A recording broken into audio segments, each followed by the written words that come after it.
مجھے رہزنوں سے غرض نہیں، تیری رہبری کا سوال ہے۔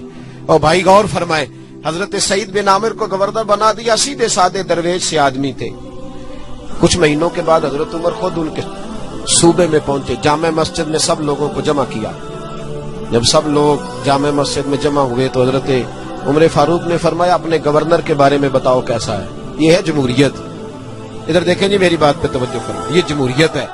گورنر سامنے کھڑے، فرمایا بتاؤ گورنر کیسا ہے؟ تو لوگوں نے کہا 4 شکایتیں ہیں گورنر صاحب سے۔ اس کو حضرت ابن جوزی علیہ رحمہ نے نقل فرمایا، 4 شکایتیں۔ کون سی؟ کا پہلی شکایت یہ ہے کہ گورنر صاحب جب شروع میں گورنر آئے تھے تو فجر کی نماز کے بعد ہی لوگوں کی بات سننے لگتے تھے، اب نماز پڑھ کے گھر جاتے ہیں، 9-10 بجے واپس آتے ہیں۔ دوسری شکایت یہ ہے کہ ہفتے میں 1 دن ملتے نہیں۔ تیسری شکایت ہے صرف دن کو ملتے ہیں، رات کو نہیں ملتے۔ اور چوتھی شکایت یہ ہے کہ کبھی کبھی رونے لگتے اور بے ہوش ہی ہو جاتے۔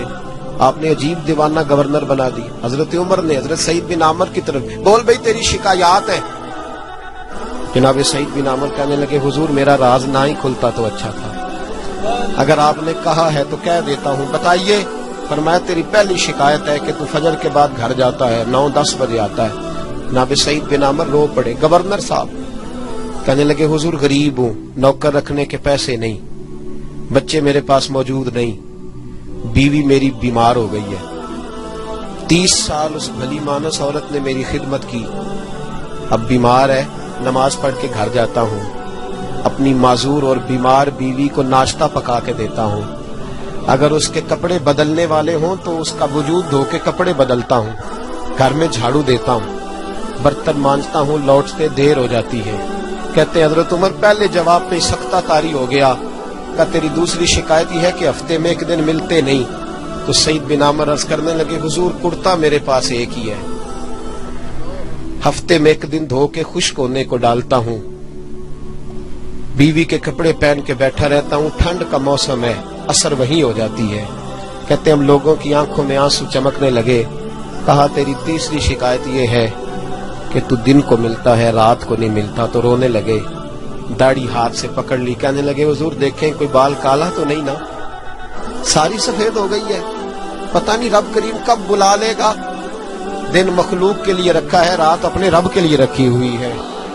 میں ساری رات اسے مناتا ہوں کہ مولا یہاں پردے رکھے ہیں تو وہاں بھی میرے پردے ہی رکھنا، اے اللہ یہاں تو نے وقار دیا ہے تو وہاں بھی وقار ہی دینا۔ اور کہا کبھی کبھی روتے ہو اور بے ہوشی ہو جاتے ہو؟ کہنے لگے حضور بہت پختہ عمر میں کلمہ پڑا تھا، 40 سال کا تھا جب کلمہ پڑا، جب 40 سال کے گناہ یاد آتے ہیں تو رو پڑتا ہوں، سوچتا ہوں کہ میں تو 1 ہفتے کا حساب نہیں دے سکتا، 40 سالوں کا کیسے دوں گا حضور؟ پھر مجھ سے برداشت نہیں ہوتا، پھر تڑپ جاتا ہوں۔ جب چاروں باتیں کہیں تو پھر رونے لگے، کہنے لگے حضور اب میری سزا کا بھی اعلان کر دیں، اب میرے پردے کھلے تو سزا کی بات بھی کریں۔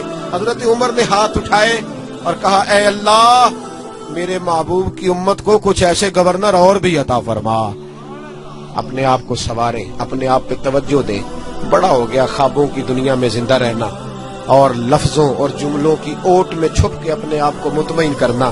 اب ذرا عمل کی دروازے کی طرف بھی اپنے قدم بڑھائیں اور کچھ کام ایسے بھی کریں جو ہمارا اور ہمارے رب کا راز ہو، اور صبح قیامت وہ ہمارا خزانہ ہمارے کام آئے، ہمیشہ مدحت خیر الانام میں گزرے۔ دعا ہے یہ عمر درود و سلام میں گزرے۔ آخر